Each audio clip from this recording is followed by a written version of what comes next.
जय श्री माता जी।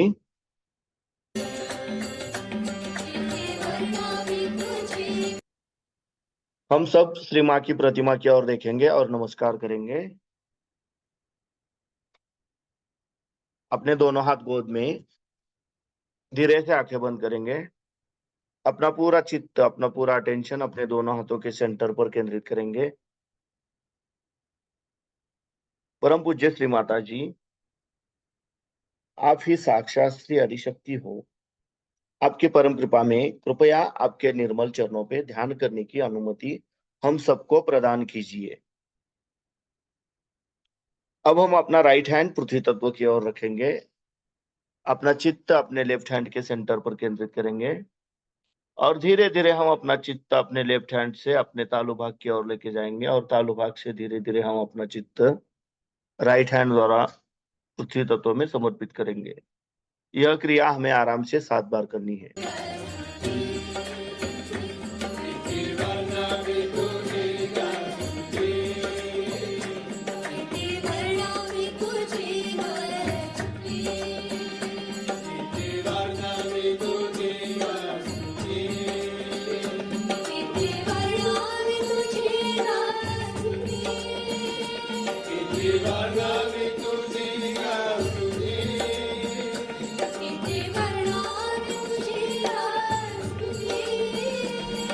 अब हम अपना राइट हैंड अपने गोद में रखेंगे और लेफ्ट हैंड आकाश तत्व की ओर करेंगे। अपना चित्त हम अपने राइट हैंड के सेंटर से धीरे धीरे अपने तालु भाग की ओर लेके जाएंगे और तालु भाग से धीरे धीरे हम अपना चित्त लेफ्ट हैंड द्वारा आकाश तत्व में समर्पित करेंगे 7 बार।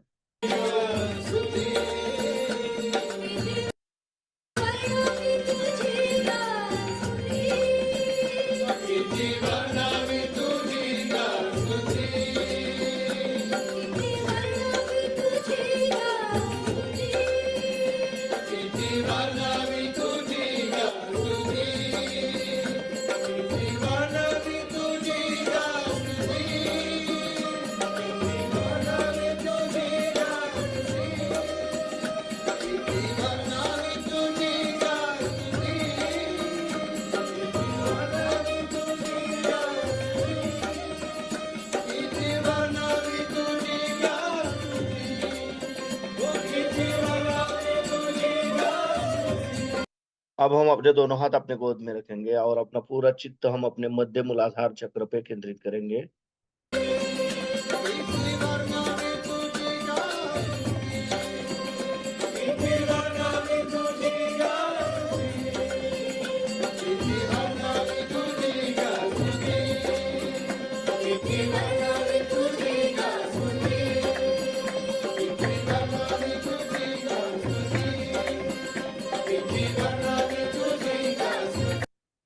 परम पूज्य श्री माता जी, आप ही साक्षात श्री निर्मल गणेश हो। आपकी परम कृपा में कृपया हमारे मूलाधार चक्र के उत्थान के आड़े आने वाली सभी बाधाएं, सभी दोष, हमारे अंदर श्री गणेश तत्व प्रस्थापित होने के आड़े आने वाली सभी बाधाएं दूर कीजिए और हमें हमें श्री गणेश जी के जैसा अबोधित एवं पवित्र बनाइए, जागरूक बनाइए।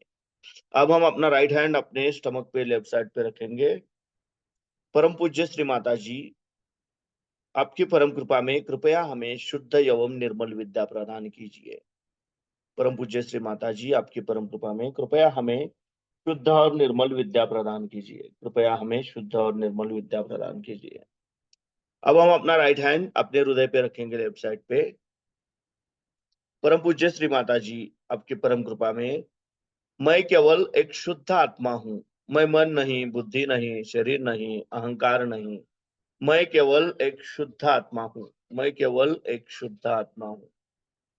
अब हम अपना राइट हैंड अपने फोरहेड पर, अपने आज्ञा चक्र पर रखेंगे, जहाँ पे हम बिंदी लगाते हैं। परम पूज्य श्री माता जी, आपकी परम कृपा में मैंने सबको क्षमा कर दिया है और खुद को भी क्षमा कर दिया है। मेरे मन में किसी के भी प्रति द्वेष भावना नहीं है। मैंने सबको पूरे हृदय से क्षमा कर दिया है। कृपया हमें सदैव क्षमाशील बनाए रखिए।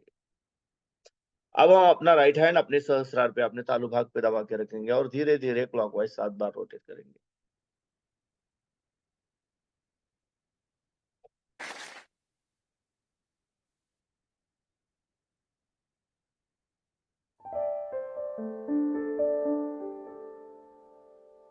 परम पूज्य श्री माता जी, आप ही साक्षात श्री आदिशक्ति हो। आपके परम कृपा में कृपया हमें निर्विचारिता प्रदान कीजिए, कृपया हमें निर्विचारिता दीजिए। अब हम अपने दोनों हाथ अपने गोद में रखेंगे, अपना पूरा अटेंशन अपने दोनों हाथों के सेंटर पर केंद्रित करेंगे और इसी अवस्था में हम श्री माता जी की अमृतवाणी सुनेंगे।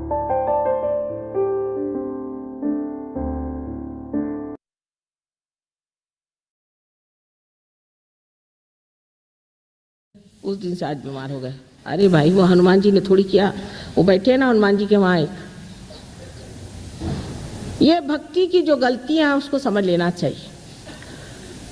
भक्ति का मतलब ये नहीं है अंधी श्रद्धा, कभी भी नहीं है। श्रद्धा भी आपको आत्म साक्षात्कार के ही बाद आनी चाहिए। मैं आपसे बार बार कहती हूँ कि मेरे पैर मत छूओ। क्यों छूते हो मेरे पैर? मैंने आपको दिया ही क्या है? मैं जब आपको कुछ दूं और आप सोचें कि मुझ में कोई बात है तो ठीक है, आप पैर छू लीजिए, लेकिन क्यों इस माथे को सबके सामने झुकाना? गुरु नानक साहब ने कितना सुंदर काम किया कि जितने आत्म साक्षात्कारी गुरु थे उनकी ही किताबें ले करके और ग्रंथ साहब बनाया। और झुकना है तो ग्रंथ साहब के सामने झुकिए, माने आप चैतन्य के आगे झुक रहे हैं, ये कहा था। मोहम्मद साहब ने भी यही कहा कि किसी के सामने मत झुको। आज सवेरे बहुत से बीमार लोग आए थे, उनमें से 99% लोग गुरुओं के चक्कर में बीमार थे। किसी को कैंसर, किसी को हार्ट ट्रबल, किसी के पैरालिसिस, किसी के कुछ। सारी बीमारियां इन गुरुओं से पाई हुई है। अच्छा है साहब, पैसा देकर के आप बीमारी खरीद रहे हैं? यह कोई भक्ति हुई? भक्ति में एक चीज जिसको मराठी में डोळस भक्ति कहते हैं कि आंख खोल के भक्ति करना चाहिए। ये देखना चाहिए कि इनके पास गया हुआ आदमी जो है उसका क्या हाल है, ये दे क्या रहा है, ये परम दे रहा है या कुछ कहीं की विभूति आ गई, कहीं का डायमंड आ गया। आपके ड्राइवर नौकरों को नहीं मिलेगा डायमंड। अगर आपके पास 25 डायमंड हो गए तो एक डायमंड मिलेगा और बाकी सब गायब। ऐसे चक्करों में आप रह करके बाद में हार्ट अटैक लेकर मेरे पास पहुंचते हैं, माँ हमें हार्ट अटैक आ गया। ये भक्ति का हमारा स्वरूप है। डॉक्टर वॉरेन आप लोगों को बहुत मानते हैं और वो ये सोचते हैं कि आप लोग बड़े धार्मिक हैं, लेकिन भोलेपन की भी कोई हद होती है। इतना भोला होना अच्छा नहीं है, ऐसे गलतफहमी में घूमना अच्छा नहीं है। कोई भी आदमी जेल से छूट के आए, चाहे कहीं से आए, इसका पता नहीं किया आपने कि कौन है क्या है, और लगे उसके पीछे में। हमारे सरकारी नौकर, हालांकि हमारे पति एक सरकारी नौकर रहे और मशहूर है, बहुत ईमानदार, बहुत शरीफ आदमी,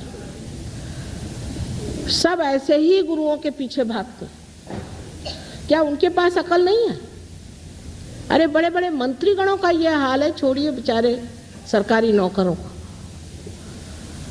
उनके सबके पास क्या अकल नहीं है कि उसकी कुंठित हो गई अकल? वो सोच नहीं सकते हैं कि ये आदमी है, ये पैसे की बातें करता है, ये डायमंड्स की बातें करता है, ये कहता चल लाओ इतना पैसा निकालो। क्या हम लोगों को ये सोचना नहीं चाहिए कि अगर एक सरकारी नौकर के लिए इतना ईमानदार होना जरूरी है तो उस परमात्मा की जिसने चाकरी की है उसको कितना ईमानदार होना चाहिए?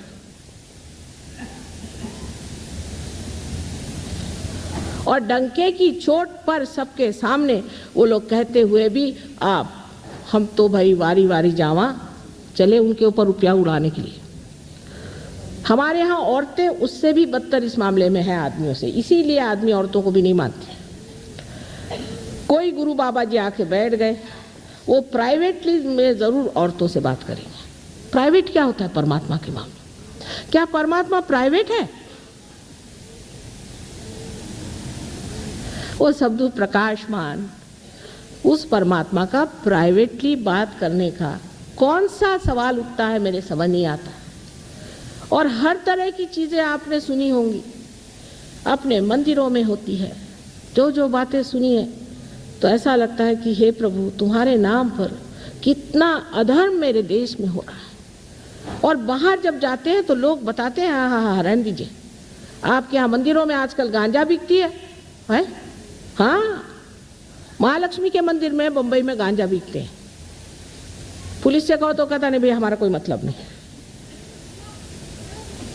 वो कहते हैं कि आपके मंदिरों में जो हाल है, आप जाके अंदर देखिए क्या हाल है। लेकिन हम लोग इस ओर नजर नहीं करते। हम लोग सोचते नहीं कि परमात्मा शुद्ध है, पवित्र है, शुभकारी है। ऐसे अशुभ चीजों के तरफ जब हम अपनी नजर घुमाएंगे तो हमारा भी अशुभ होने वाला है। हमारा क्या शुभ होगा?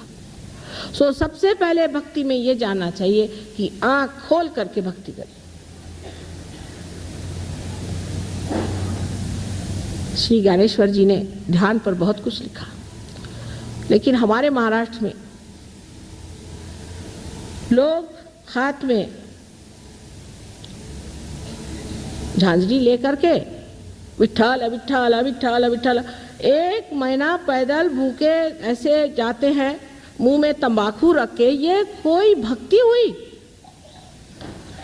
और नहीं तो वो ऑक्सफोर्ड स्ट्रीट में बाजार से बोधी खरीद के लगाते हैं और ढीली ढाली धोती पहन के वहाँ हरे रामा हरे रामा हरे रामा, वो सारी धोती भी गिरती जाती है। उनसे बात करी तो भी हरे रामा हरे रामा हरे रामा। क्या हो? ये भक्ति नहीं है, ये विडंबना है, ये परमात्मा की विडंबना है। इस विडंबना से आप बच के रहिए। मैंने आपसे पहले ही कहा था कि भक्ति के लिए अनन्य होना चाहिए, अनन्यता आनी चाहिए। और ये अनन्यता आपको सिर्फ आत्म साक्षात्कार से प्राप्त होती है। किसी भी आदमी को आप जिस तरह से मान लेते हैं, ये बहुत बड़ी गलती हम लोग इस देश में करते हैं।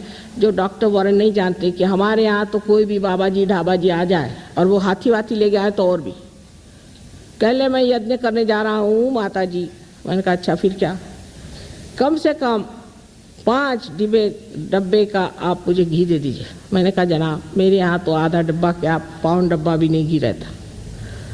तो अच्छा फिर कोई जेवरी दे दीजिए। मैंने कहा अच्छा मैं अपने पति से पूछ लूँ। कल आपके पति क्या करते हैं? मैंने कहा वो प्राइम मिनिस्टर के सेक्रेटरी हैं। नहीं नहीं हमें कुछ नहीं चाहिए।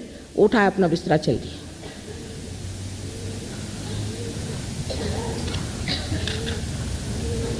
कहले धर्म में पति से पूछने की कोई जरूरत नहीं। मैंने कहा बाबा रे बाबा, एक बार सीता जी ने अपने देवर की बात नहीं मानी और संकट आ गया। मैं उनसे पूछे बगैर कोई काम नहीं करना।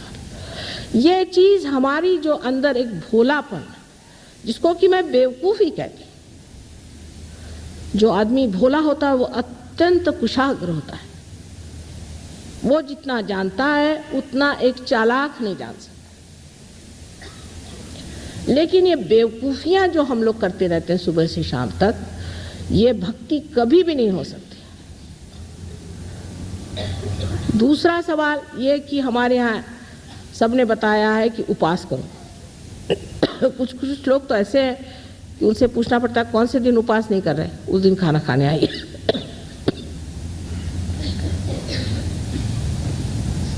उपास करने को कौन से भगवान ने कहा ये मुझे आज तक पता नहीं। कौन से शास्त्र में लिखा कि भाई तू उपास कर? किस लिए आप उपास कर रहे हैं? उपासना ना करिए। जिस दिन भगवान का जन्म हुआ उसी दिन उपास शुरू। जिस दिन श्री गणेश का जन्म हुआ उस दिन उपास करेंगे। श्री राम का जन्म हुआ उस दिन उपास करेंगे। श्री कृष्ण का जन्म हुआ उस दिन उपास करेंगे। अरे भाई, उस दिन कोई मर गया है क्या? बुद्धिमान लोग भी औरतों के चक्कर में, स्त्री आचार में फंस के, हाँ भाई ठीक है आज हमारे घर में उपास है, चलो कहीं क्वालिटी में जाके खाए आए, क्यों घर में उपास। इस तरह से अपने भक्ति के ओर जब हम बहुत ही जड़ता से देखते हैं और उसकी गहनता पे नहीं उतर पाते तो भक्ति भी रंग नहीं दे सकती। इस प्रकार अनेक तरह से अनेक विध भक्तियां, जैसे गजलें हैं। अब गजलें का लिए भगवान के लिए, मैंने कहा ऐसी कैसे शराब में हो सकती गजलें? ये तो किसी शराबी की लिखी हुई दिखाई देती है, कैसे? नहीं, वो शराब पी के भगवान में रखते। अच्छा, ये तो मैंने सुना नहीं कभी। ऐसी विचित्र विचित्र बातें हमारे अंदर सदियों से चली आ रही हैं, उसी पे हम चलते जा रहे हैं, क्योंकि हमारे अंदर जो आँख परमात्मा को जानने की है वो खुली नहीं। इन सब चीज़ों से अंदर में बसे हुए जितने भी देवता हैं सब नाराज हो जाते हैं। हाँ, कहने लगे पर शंकर जी भी तो पीते थे भंग, तो हम पिए तो क्या? आप क्या शंकर जी हैं? वो उन्होंने हलाहल पिया था, आप पीजिए हलाहल। जिन्होंने हलाहल पिया था वो दुनिया भर का विष अपने अंदर समा सकते हैं, वो तो विष समझ के पी रहे हैं, और आप क्या समझ के पी रहे हैं? इस तरह की विपर्यासी जो भक्ति है वो आपको कहीं नहीं ले जा सकती। भक्ति में जब अनन्यता आती है तो ध्यान में ही मनुष्य उसका आनंद उठाता है। उसका वर्णन करने योग्य नहीं, क्योंकि उसके लिए शब्द ही संसार में नहीं, निरानंद उसमें। इसीलिए कहा गया है कि जब मस्त हुए फिर क्या बोले। फिर कमाल तो यह है कि सारे साधु संतों ने इन सब चीजों पर इतना लिखा है, तब भी हम वही काम करते। कबीरदास जी को ले लीजिए, नानक साहब को ले लीजिए, तुकाराम को ले लीजिए। अरे रामदास स्वामी ने तो ऐसी ऐसी, क्योंकि मराठी में गालियां नहीं है तो मन से गालियां बना बना करके ऐसी गालियां बकी है, मन से ही अपने, ऐसी उसका कोई अर्थ लगता नहीं है। ऐसे साधुओं को, ढोंगी लोगों को उन्होंने कहा महिषा मर्दिला चंदने, एक भैंस को लाया और उसको चंदन से मल दिया और लगे उसकी पूजा करने भक्त लोग। और जब भैंस ने लात मारी तो कहने लगे कि गुरुजी आपकी कृपा हो गई कि आपने हमें लात मारी। माने उस वक्त भी ये होता होगा शिवाजी के जमाने में। तो इस प्रकार हमारे भक्ति ने इस तरह का विचित्र रूप धारण कर लिया है कि लोगों को बिल्कुल ही विश्वास नहीं आता कि ये ढकोसलेबाजी है या क्या है। एक तरह से आप लोग जो करते हैं वो, मैं नहीं कहती कि ढकोसला है, मैं ये नहीं कहती, आप शायद विश्वास करके ही करते होंगे, लेकिन ये विश्वास आपने गलत चीज़ पे कर लिया और उस गलत चीज़ को आपने अपना लिया है, जो आपको बिल्कुल गलत पथ पे ले जाता है। अब दूसरा यहाँ जो मैं देखती हूँ कि सरकारी दिल्ली शहर में तांत्रिकों का भी बड़ा राज्य चल पड़ा है। कुछ तो भाग खड़े हुए हैं पर कुछ है अभी यहाँ काफ़ी। अब ये तांत्रिक लोग हमारे भारतीय लोगों में एक नई जो विशेष व्यवस्था आई हुई है उसकी पूर्ति करते। हम लोग किसी को ऊंचा उठते हुए देख नहीं सकते। कोई गया